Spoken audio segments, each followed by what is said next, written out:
오늘 아침에 서연이가 문득 그런 얘기를 해요. 성경 공부 때 조윤선 집사님이 이 볼펜을 그렇게 돌리더래요. 성경 공부 때. 근데 그게 멋있대요. 조윤선 집사님이 왕년에 펜 좀 돌리셨나 봐요. 저보고 어떻게 돌리냐고 묻길래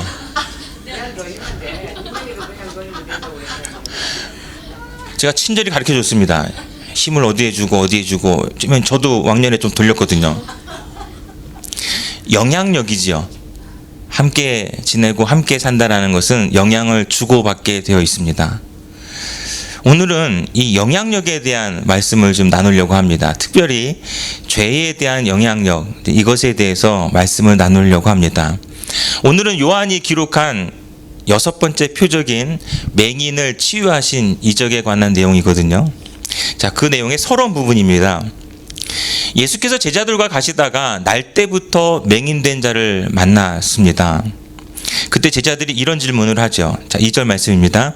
제자들이 물어 이르되 랍비여, 이 사람이 맹인으로 난 것이 누구의 죄로 인함이니까? 자기니까 그의 부모니까? 누구의 죄 때문에 지금 이 사람이 날 때부터 맹인입니까? 이거를 물은 겁니다.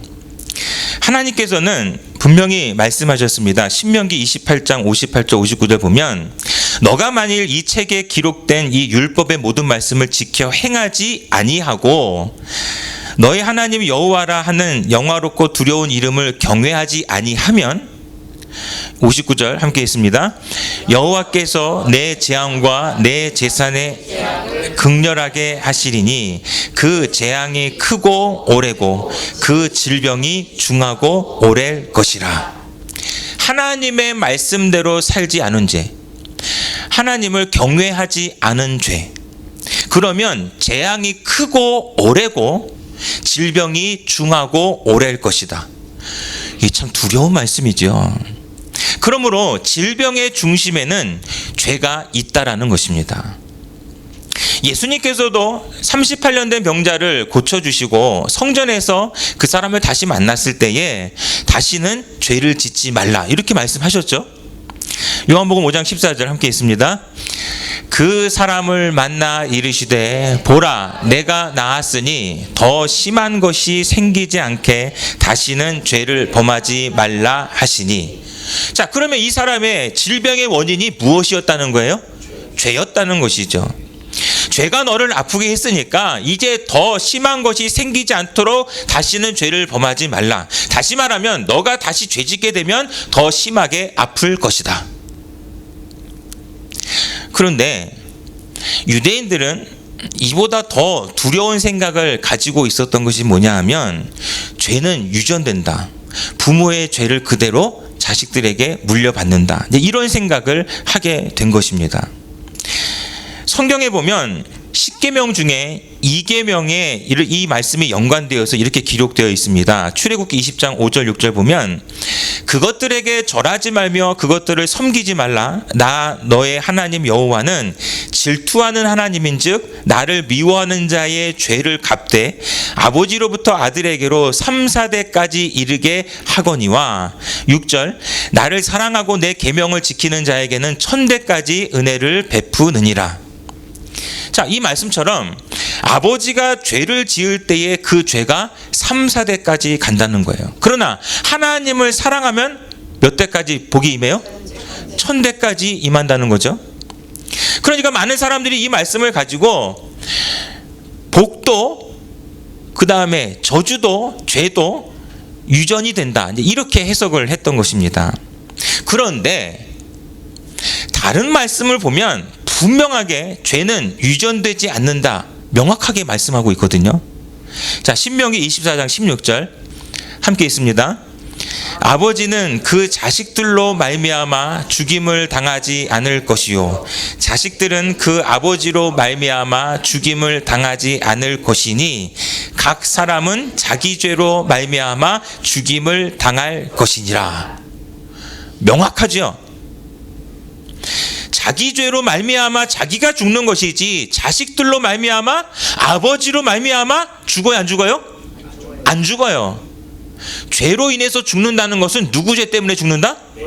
자기 죄 때문에 죽는다는 거죠. 에스겔서 18장 20절 함께 있습니다. 범죄하는 그 영혼은 죽을지라 아들은 아버지의 죄악을 담당하지 아니할 것이요 아버지는 아들의 죄악을 담당하지 아니하리니 의인의 공의도 자기에게로 돌아가고 악인의 악도 자기에게로 돌아가리라. 아버지와 아들이 서로 죄를 담당하지 않습니다. 그렇죠? 그렇죠? 그래서 의인의 공의도 자기에게로, 악인의 악도 누구에게로? 자기에게로. 그래서 개인 구원이고 개인 지옥임을 믿으시기를 바랍니다. 따라합니다. 개인 구원, 개인 지옥. 개인 구원, 개인 지옥. 여러분 생각해봐도 그렇지 않아요? 사람이 어떻게 사람의 죄를 담당하고 못하고 할 수 있어요? 사람은 그런 존재가 아니잖아요. 가만히 생각해보면 이런 생각 자체가 인간의 교만이라는 겁니다. 인간의 죄를 대속하실 수 있는 분은 오직 예수 그리스도임을 믿으시기를 바랍니다. 그런데 최근에 우리가 나눈 말씀 가운데 떠오르는 사건이 있습니다. 바로 다윗이 우리아의 아내를 범한 사건이죠. 그리고 숨기기 위해서 우리아까지 전쟁터에 내보내서 죽게 했습니다. 완전 범죄라고 생각을 했는데 나단 선지자가 와서 다윗의 죄를 드러내죠. 사무엘하 12장 13절 말씀 보면 다윗이 나단에게 이르되 내가 여호와께 죄를 범하였노라 하매 다윗이 회개를 합니다. 그랬더니 나단이 다윗에게 말하되 여호와께서도 당신의 죄를 사하셨나니 당신이 죽지 아니하려니와. 자, 이렇게 다윗이 회개함으로 여기까지는 너무나 좋았죠. 그렇죠? 근데 그 다음에 얘기는 충격이죠. 14절 함께 있습니다. 이 일로 말미암아 여호와의 원수가 크게 비방할 거리를 얻게 하였으니 당신이 낳은 아이가 반드시 죽으리이다 하고. 그래서 이 아이가 죽었어요, 안 죽었어요? 죽었어요. 그러면 우리가 앞서 살펴본 말씀과 다른 거 아니에요? 그렇죠? 신명기 24장 16절 다시 보세요. 자, 아버지는 그 자식들로 말미암아 죽임을 당하지 않을 것이요 자식들은 그 아버지로 말미암아 죽임을 당하지 않을 것이니 각 사람은 자기 죄로 말미암아 죽임을 당한다 했잖아요. 분명히 이렇게 말씀했는데 왜 밧세바에게서 태어난 아들은 죽었느냐는 겁니다. 우리가 이것을 잘 이해를 해야 돼요. 역대상 3장 1절 이하를 보면 다윗은 공식적인 아들만 19명이었습니다. 공식적인 아들만 19명이에요. 그렇다면 다윗과 밧세바 사이에서 나온 아들이 첫 아들은 아니고요. 예루살렘에 정착하고 나서야 나온 아들이니까 10번째 이후라는 얘기예요. 그러면 이미 여러 아들들이, 다윗의 아들들이 이미 태어나 있는 상황인 거잖아요. 만약에 아버지의 죄를 물려받아 아들이 죽는 거라면 다른 아들도 다 죽었어야 된다는 겁니다. 그렇죠? 그런데 다른 아들은 하나도 안 죽었어요. 이 얘기는 신명기 말씀대로 부모의 죄를 아들이 물려받지는 않는다는 얘기죠. 맞습니까? 자, 여기까지 확실히 이해되시죠? 만약에 죄가 유전된다 그러면 다윗의 아들들이 다 죽었어야 돼요. 근데 그렇지 않았다는 얘기예요. 그 얘기는 신명기 말씀이 맞아요. 그렇다면 한 가지만 답을 하면 됩니다. 그러면 왜 밧세바 사이에서 나온 아들은 왜 죽었냐? 이것만 답을 찾으면 되잖아요. 그렇죠? 그 이유는요. 그 아들은 부모가 지은 죄로 인해서 태어난 아들이었기 때문입니다. 자, 이것을 이렇게 풀어보자고요. 이 아이가 1살, 2살, 3살 됐을 때에 다윗이 만약에 누군가를 죽였다. 그 살인죄로 이 아이는 죽을 리가 없죠. 그렇죠? 그런데 문제는 지금 이 아들은 다윗의 죄 때문에 생긴 아들이라는 것이에요. 그래서 다윗이 회개하잖아요. 그래서 나단이 용서받았다고 선포했잖아요. 자, 이 죄를 징계함에 있어서, 회개함에 있어서 이 아들은 죽을 수밖에 없었습니다. 그러니까 이 아이가 다윗의 죄를 물려받아서 죽었다라고 그런 관점에서 보는 것이 아니라 이 아이 자체가 다윗이 지은 죄의 결과물, 산물이었다라는 거죠. 죄의 결과였기 때문에 죄를 없이 하기 위해서는 그 죄의 결과까지도 없애졌던 거죠. 다윗의 죄가 아니라면 태어나지도 않았을 거죠. 여기에 포인트를 좀 두셔야 됩니다. 그러면 우린 또 질문을 해야 되죠. 그러면 왜 십계명 가운데 우리가 아까 살펴봤지만 출애굽기 20장 5절 말씀에 나를 미워하는 자의 죄를 갚되 아버지로부터 아들에게로 3, 4대까지 이르게 한다. 왜 죄를 3, 4대까지 이르게 한다고 말씀하셨을까요? 이것은 죄가 유전된다라는 유전에 대한 얘기가 아니라 죄의 영향력에 대해서 말씀하고 있다는 것입니다. 죄의 영향력이 자손 3, 4대까지 미칠 만큼 무서운 것이다. 이 영향력이죠. 영향력, 이것을 강조한 것입니다. 예를 들어 알코올 중독 아버지가 있습니다. 그러면 아들도 알코올 중독될 확률이 높은 것이지 무조건 알코올 중독이 되는 것은 아닙니다. 다른 말로 하면 환경의 영향인 것이죠. 부모가 암으로 돌아가셨으면 그러면 자녀가 무조건 암으로 죽느냐? 그건 아닙니다. 영향을 받을 수는 있지만 얼마든지 거절하고 거부하고 이겨낼 수 있습니다. 그러나 그렇다고 해서 죄의 영향력에 대해서 우리가 쉽게 생각해서는 안 된다라는 것이죠. 죄의 영향력은 무조건 끊어내고 봐야 됩니다. 아멘 합시다. 그래서 부모가 우상 숭배한 것에 대해서 자녀들이 대신 회개해야 되는 이유는 내가 부모님들의 죄를 대신 회개해서 우리 부모님들의 죄를 용서받게 하겠다? 이런 거 전혀 아니에요. 지옥 간 부모님들이 천국 갈 수 있게 한다? 이런 허무맹랑한 이야기도 절대로 아닙니다. 부모님들의 죄로 인한 그 어떤 영향력도 내게 접근조차 못하게 하기 위해서 중보 회개가 절대적으로 필요하다라는 것이죠. 자, 느헤미야도 보세요. 느헤미야 1장 6절 7절 말씀 보면, 자, 이제 종이 주의 종들인 이스라엘 자손을 위하여 추야로 기도하오며 우리 이스라엘 자손이 주께 범죄한 죄들을 자복하오니 주는 귀를 기울이시며 눈을 여시사 종의 기도를 들으시옵소서. 나와 내 아버지의 집이 범죄하여. 나와 내 아버지의 집이 범죄하여. 7절 봅니다. 주를 향하여 크게 악을 행하여 주께서 주의 종 모세에게 명령하신 계명과 율례와 규례를 지키지 아니하였나이다. 나와 내 아버지의 집이 범죄했다고 중보 회개하고 있다라는 것이죠. 이 기도는 우리 조상들의 죄를 용서해달라는 기도가 아니죠. 맞죠? 아닙니다. 우리 조상들을 구원해달라는 기도가 아니라는 얘기예요. 그 죄로 인한 모든 영향력을 없애주심으로 지금 우리들을 용서해 달라는 것입니다. 지금 우리들을 구원해 달라는 것입니다. 다니엘도 마찬가지예요. 다니엘서 9장 20절 함께 있습니다. 내가 이같이 말하여 기도하며 내 죄와 내 백성 이스라엘의 죄를 자복하고 내 하나님의 거룩한 산을 위하여 내 하나님 여호와 앞에 간구할 때, 다니엘도 자기 죄를 회개한 것뿐만이 아니라 이스라엘의 이 민족의 죄를 회개합니다. 바로 중보 회개를 한 것이죠. 그러므로 오늘날도 중보 회개가 왜 필요하냐? 나를 위해서, 우리를 위해서 필요한 것임을 인정하시기를 바랍니다. 그래서 우리는 우리 부모 세대, 할아버지 세대들이 저질렀던 우상 숭배에 대해서 회개할 수 있어야 된다라는 것이죠. 사실 하나님께서 말씀하신 죄는 3, 4대요라고 말씀하신 그 죄는 바로 하나님을 사랑하지 않은 죄를 말씀하고 있습니다. 십계명의 두 번째 계명이에요.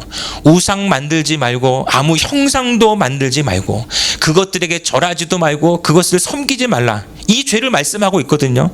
그러니까 하나님을 사랑하고 하나님을 섬기면 1000대까지 복을 받고, 그러나 우상 숭배하면 3, 4대까지 저주를 받는다. 딱 이 얘기입니다. 그래서 다윗을 보니까요. 자, 다윗이 밧세바를 범한 죄는 우상 숭배의 죄입니까? 그건 아니죠. 살인하지 말라. 10계명에 살인하지 말라. 이웃의 아내를 범하지 말라. 바로 6계명과 7계명에 걸린 것이지 우상 숭배한 죄는 아니라는 얘기예요. 그러면 이 죄의 영향력이 3, 4대까지 갈 필요가 있을까요? 굳이 따져보니까 그렇더라는 거예요. 이 죄는 3, 4대까지 갈 필요는 없다라는 거죠. 그래서 죄로 인해 생긴 아들, 그 죄의 결과인 아들, 그 아들은 하나님이 데려가셨지만 다윗이 회개하고 생긴 아들에 대해서는 하나님께서 여디디아라고, 기억하시죠? 내가 이 아이를 사랑한다라고 여디디아라는 그 이름을 하나님께서 친히 지어주셨음을 믿으시기를 바랍니다. 그러므로 가장 무서운 죄가 어떤 죄인지 감이 오죠? 바로 우상 숭배하는 죄입니다. 하나님을 사랑하지 않는 죄이죠. 이 죄는 자손 3, 4대까지 저주가 임하도록 영향을 끼친다는 사실이죠. 그러니까 어떤 사람들은 주장하기를 예수 믿으면 다 새롭게 되었는데 무슨 조상들의 죄를 회개하냐. 조상들 치고 우상 숭배 안 한 사람이 어디 있냐. 맞죠? 특히 우리 한국 사람들, 우리 조상 부모 세대, 할아버지 세대 치고 우상 숭배 안 한 사람들 뭐 얼마나 있겠어요. 그런데 그게 정당화될 수는 없다라는 얘기죠. 예수 믿으면 다 새롭게 되었으니까 다 해결받았다라고 주장하지만 이런 사람들은 반쪽짜리 지식이고 반쪽짜리 믿음입니다. 왜냐하면 첫 번째, 우상 숭배가 얼마나 무서운 죄인지를 모르기 때문에 이런 말을 하고, 두 번째로는 이 죄의 영향력에 대해서 전혀 생각하지 않고 있기 때문에 그렇죠. 그래서 엉뚱한 얘기를 하는 겁니다. 성경은 죄의 영향력에 대해서 쉽게 별거 아닌 것처럼 말씀하고 있는 것이 한 군데도 없어요. 죄의 영향력이 있기 때문에 예수님도 죄를 짓지 말라고 경고하신 것을 우리는 기억해야 됩니다. 하나님께서 말씀하신 대로 심지어 우상 숭배의 죄는 3, 4대까지 그 영향력의 끼침을 경고하신 것이죠. 그런데 별거 아니라고요? 핵심은 회개밖에 없음을 믿으시기를 바랍니다. 쉬운 거라서, 별거 아닌 거라서 그래서 회개하자는 것이 아니라 쉽지 않은 두려운 일이요, 저주요, 망하게 하는 영향력이기 때문에 회개함으로 끊어내야 된다라는 것이죠. 회개의 능력을 믿으시기를 바랍니다. 그런데 또 하나, 죄의 영향력에 대한 실체를 우리가 알아야 되는데, 나단 선지자가 이런 말을 했죠. 14절 말씀 함께 있습니다. 이 일로 말미암아 여호와의 원수가 크게 비방할 거리를 얻게 하였으니 당신이 낳은 아이가 반드시 죽으리이다 하고, 죄로 말미암아 원수 마귀로 하여금 비방할 수 있도록 길을 내줬다는 겁니다. 다시 말하면 마귀가 마음대로 공격할 수 있도록 길을 열어주었다라는 것이죠. 이것을 사도 요한은 이렇게 기록했습니다. 요한일서 3장 8절 함께 있습니다. 죄를 지는 자는 마귀에게 속하나니 마귀는 처음부터 범죄함이라. 여러분, 마귀에게 속했다라는 것은 마귀가 마음대로 할 수 있게 되었다라는 것입니다. 맞습니까? 지난 여름에 제가 설교를 준비하고 있는데요, 왕 똥파리 한 마리가 들어왔어요. 윙윙 거리면서 저를 귀찮게 하더라고요. 근데 제가 그 설교 준비에 너무 집중하고 있었기 때문에 그거를 잡을 시간이 없었어요. 그래서 제가 어떻게 했냐 하면 방문을 닫았습니다. 그리고 제가 파리한테 그랬습니다. 너 설교 준비 끝나고 보자. 그리고 저는 설교 준비했어요. 잘 보세요. 그 시간부터는요, 제가 있는 방에 속한 그 왕 똥파리는요, 10분 후에 제가 죽일 수 있고 1시간 후에 죽일 수 있고 3시간 후에 죽일 수 있습니다. 그 권한이 누구에게 있어요? 그건 저에게 있어요. 저한테 속해 있기 때문에요.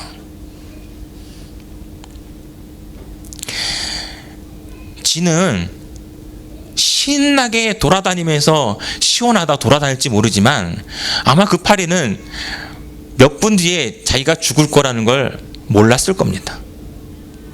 아마 그것을 친구 똥파리가 창문 밖에서 보면서 야, 쟤는 시원한 데 있어서 좋겠다 부러워할지 모르지만 사실은 제 방에 속해 있던 그 파리는 불행한 것이죠. 왜? 제가 마음대로 할 수 있기 때문에. 지금 이 얘기가 단지 똥파리 얘기인 것 같지만 우리가 죄를 짓고 마귀에게 속했을 때에는 문제가 달라집니다. 지금 당장은 떵떵거리고 잘 살고 있는 것 같고 돈 많이 벌어서 복 받은 것 같고 건강하니까 뭐 두려울 거 하나도 없을 것 같지만, 그러나 내가 죄를 짓고 마귀에게 속해 있는 것이라면, 마귀에게 잡힌 것이라면 마귀가 원하는 때에 얼마든지 저주 가운데에 놓일 수 있다는 것을 우리는 기억해야 된다는 것이죠. 이것이 영적 세계임을 믿으시기를 바랍니다. 그래서 마귀는 두 가지를 우리에게 보여주는 거예요. 우상 숭배했을 때에 굉장히 부자로 만들어줍니다. 우상 숭배, 조상 잘 섬기니까 굉장히 부자 되게 만듭니다. 또 하나는 자기가 이때다 싶으면 완전히 한 집안을 망하게 만들어 버립니다. 그래서 사람들은 헷갈리는 거죠. 만약에 우상 숭배했더니 모두가 다 저주받고 망하더라, 그러면 우상 숭배 안 하겠죠. 그렇죠? 그럼 누가 우상 숭배하겠어요? 그런데 우상 숭배 너무너무 잘하는데 그 집은 너무너무 잘 살아요. 그러니까 사람들이 뭐라 그러냐면 나도 조상 잘 섬겨야겠다. 속고 있는 것이죠. 마귀에게 완전히 속고 있는 것이죠. 그러나 마귀가 우상 숭배하는 사람들을 자기 멋대로 저주하고 죽이는 것 보면 아주 무섭게 비참하게 어두운 가운데 죽여가며 마귀 귀신들은 기뻐한다는 사실이죠. 그러므로 성경에 죄를 짓는 자는 마귀에게 속한다 이렇게 기록된 것처럼 죄로 인해서 마귀에게 속한다라는 것이 얼마나 두려운 일인지 알아야 됩니다. 인정하시기 바랍니다. 그런데 우리 사도 요한은 우리에게 두려움만 주려고 기록한 것이 아니죠. 그러므로 왜 하나님의 아들 그리스도를 이 땅에 보내셨느냐? 왜 하나님의 아들 예수 그리스도가 나타나셨느냐? 요한일서 3장 8절 마지막 부분까지 함께 읽습니다. 죄를 짓는 자는 마귀에게 속하나니 마귀는 처음부터 범죄함이라. 하나님의 아들이 나타나신 것은 마귀의 일을 멸하려 하심이라. 마귀의 일을 멸하려 하심이라. 할렐루야. 그러므로 우리는 엄청난 은혜를 입은 자인데 그것은 죄로 인한 저주와 영향력까지도 예수님께서 담당해 주셨기 때문입니다. 여러분, 이것이 진짜 복음임을 믿으시기를 바랍니다. 그냥 예수 믿고 구원받았습니다, 이 한마디로 단순하게 표현할 수 있는 것이 절대로 아닙니다. 죄가 얼마나 무서운지, 그 죄의 영향력이 얼마나 무서운지, 죄로 인해서 마귀에게 비방할 길을 터주고 죄로 인해서 마귀에게 속해버린다는 것이 얼마나 무섭고 두려운 저주인지, 이것을 제대로 알고 깨닫고 나서 보니까 이 엄청난 죄를, 이 엄청난 죄의 영향력을, 이 엄청난 저주를 해결하시기 위해서 주님이 오셨다라는 것. 주님께서 그렇게 오셨고 이 엄청난 죄의 저주와 질병을 몰아내기 위해서 주님께서 채찍에 맞으셨고 이 엄청난 죄의 영향력을 깨부수기 위해서 주님께서 십자가에서 죽으셨음을 믿으시기를 바랍니다. 이사야 53장 5절 함께 있습니다. 그가 찔림은 우리의 허물 때문이요 그가 상함은 우리의 죄악 때문이라. 그가 징계를 받음으로 우리는 평화를 누리고 그가 채찍에 맞음으로 우리는 나음을 받았도다. 이와 같이 예수님이 나 대신 찔렸고 상하셨고 죽으셨기에 우리가 져야 할 죄의 짐이 풀어졌음을 믿으시기를 바랍니다. 그가 채찍에 맞음으로 우리가 나음을 받았음을 믿으시기를 바랍니다. 갈라디아서 3장 13절 함께 있습니다. 그리스도께서 우리를 위하여 저주를 받은 바 되사 율법의 저주에서 우리를 속량하셨으니. 여러분, 기가 막힌 말씀 아니에요? 예수님께서 우리를 위하여 무엇을 받으셨다? 우리를 위해서 저주를 받으셨대요. 그래서 율법의 저주에서 우리를 속량하셨습니다. 믿으시기 바랍니다. 그러므로 우리는 절대 놓치지 말아야 하는 것이 무엇이냐? 바로 회개입니다. 우리는 그냥 예수 믿으면 된다, 이 정도 수준에서 착각해서는 안 되죠. 예수 믿으면 다 새롭게 되는데 무슨 조상들의 죄를 회개하느냐, 이런 엉터리 얘기해서도 안 됩니다. 예수님께서도 분명히 말씀하셨죠. 마가복음 1장 15절 함께 있습니다. 이르시되 때가 찼고 하나님의 나라가 가까이 왔으니 회개하고 복음을 믿으라 하시더라. 회개하고 복음을 믿으라. 회개 없이 믿는 것은 가짜입니다. 회개 없이 믿는 것은 진짜 믿음이 아니죠. 그렇게 회개 없이 예수 믿기 때문에 여전히 죄의 영향력 안에 있고 여전히 저주 가운데 놓인 사람들이 얼마나 많이 있느냐라는 것이죠. 회개 없이 예수 믿기 때문에 예수 믿는다고 하면서도 능력이 없고 능력 없으면서도 그게 당연한 줄 알고, 그러면서도 그게 건강한 신앙이라고 착각하고 있다라는 것입니다. 우리는 반드시 회개함으로 예수를 믿어야 될 줄로 믿습니다. 회개하고 예수를 믿음으로 죄와 저주와 질병을 이겨내야 될 줄로 믿습니다. 그래서 우리에게는 예수 이름이 있는 것이죠. 우리에게는 예수 이름이 있다. 시작.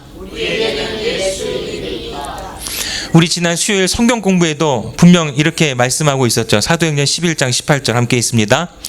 그들이 이 말을 듣고 잠잠하여 하나님께 영광을 돌려 이르되 그러면 하나님께서 이방인에게도 생명 얻는 회개를 주셨도다 하니라. 할렐루야. 회개, 그냥 회개가 아니죠. 무엇을 얻는 회개? 생명 얻는 회개예요. 그러므로 모든 죄와 저주를 풀어내는 것은 예수 믿는 것, 그리고 예수 믿고 회개하는 것밖에 없습니다. 그 어떤 죄의 영향력에서 벗어날 수 있는 것도 예수 믿고 회개하는 것밖에 없습니다. 그런데 우리의 믿음 생활을 돌아보세요. 우리가 드리는 찬양 가운데 회개가 있습니까? 우리가 드리는 기도 가운데 회개가 있습니까? 우리가 드리는 예배 가운데 회개가 있습니까? 날마다 나를 돌아보며 회개하고 있습니까? 죄의 영향력과 그 죄가 주는 저주를 안다면 두려워서라도 회개해야 되고 더더욱 예수님을 찾아야 됩니다.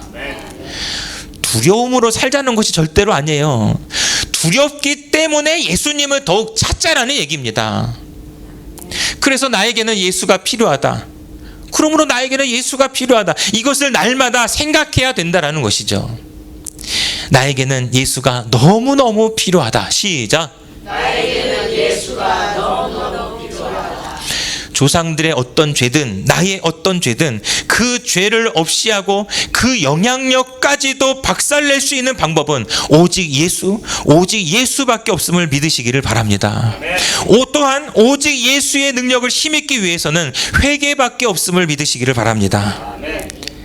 더 이상 회개 없는, 회개의 눈물 없는, 이 죄의 탄식 없는 반쪽짜리 믿음을 벗어 던지고 회개하고 믿으라는 주님의 거룩한 명령대로 회개하며 주님을 더욱 뜨겁게 사랑하는 우리 모두가 되시기를 주님의 이름으로 축원합니다. 그러므로 마귀의 일을 멸하러 오신 예수님을 따라서 우리도 예수 이름으로 마귀, 귀신, 저주, 질병을 이겨내는 우리 모두가 되시기를 주님의 이름으로 축원합니다. 축원합니다. 우리 다 함께 이 찬양 고백합니다.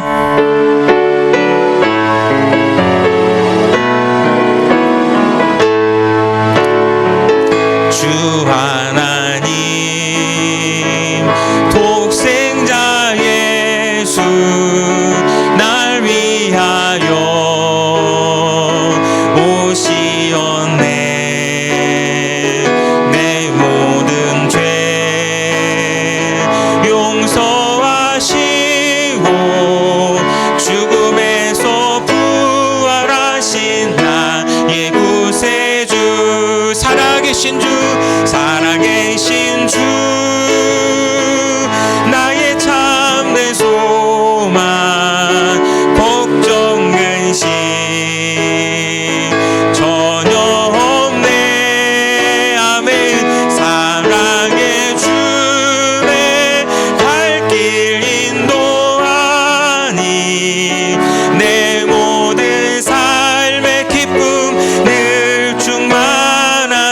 언젠가 주뵐 때까지 그 언젠가 주뵐 때까지 주를 위해 싸우리라 승리의 길 멀고 험해도 승리의 길 멀고 험해도 주님께서 나의 앞길 지켜주시리. 아멘. 살아계신 주 나의 참된 소망 걱정 근심 전혀 없네.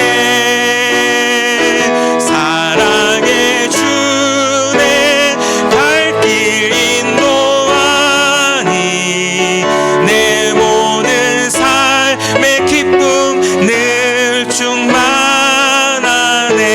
영광 영광 할렐루야 영광 영광 할렐루야 아멘. 영광 영광 할렐루야 영광 영광 할렐루 곧 승리하리라 곧 승리하리라. 다시 한번 영광 돌립니다. 영광 영광 영광 영광 할렐루야 영광 영광 할렐루야 영광 영광 할렐루 곧 승리하리라 곧 승리하리라.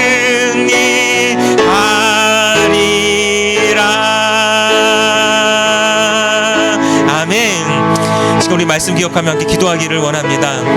죄의 영향력은 굉장히 무서운 것입니다. 그래서 회개만이 길이라면 우리는 무조건 회개해야 합니다. 지금 나를 위해서, 지금 우리들을 위해서 부모 세대의 우상숭배의 죄까지도 철저하게 회개할 수 있어야 됩니다. 그런데 우리가 날마다 얼마나 회개하고 있습니까? 오늘도 회개함으로 예배하셨습니까? 해도 그만 안 해도 그만 회개를 우습게 여긴다면 나는 마귀에게 당하고 있음을 우리가 알아야 됩니다.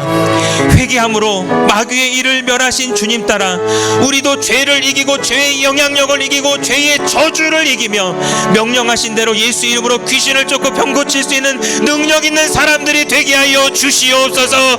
내가 예수 믿고 회개함으로 더 이상 죄와 죄의 영향력에 놓이지 않게 하여 주옵소서. 우리 말씀 기억하며 우리 주여 삼창하고 기도합니다.